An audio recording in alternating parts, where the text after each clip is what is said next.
এয়া জুবিন দাই গা ধুব লৈছে, গা ধুবলৈ ওলাইছে, গা ধুবলৈ আপোনালোকে চাব।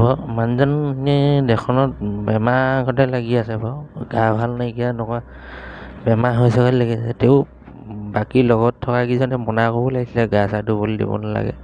এতিয়া পানী নমাই দি খোজে নাইকিয়া হৈ আছে, গা ভাল নাইকিয়া হৈ আছিলে মানুহজনৰ। সেইখাতে পানীত তেনেকৈ ইমান টাইম থকাৰ কাৰণে ঘটনাটো ঘটিবলৈ পালে। তেওঁৰ লগত যিকেইজন আছে ভিডিঅ' চিডিঅ' বনাই আছে, মানুহজন দেখিনে কেনেকৈ উপঙি গৈছে।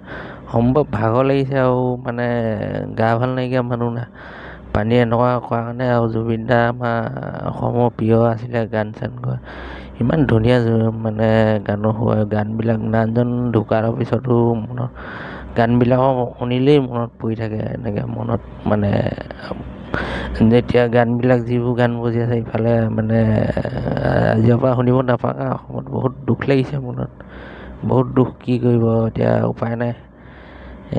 মানে আমাৰ মৰিলে যেন নালাগে। মই নিউজবিলাক চাই পিনিহে গম পাইছোঁ এনেকুৱা তেনেকুৱা ঘটনা হ'ল বোলে, জুবিন দা নাই বোলে।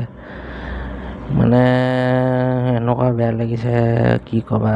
সৰুৰ পৰা জুবিন দা ভাগৰ গান শুনিয়ে ডাঙৰ হ'লোঁ আৰু মোৰ মানে একদম মনত পৰি থাকিব, বৰ মনত পৰিছে, দুখ লাগি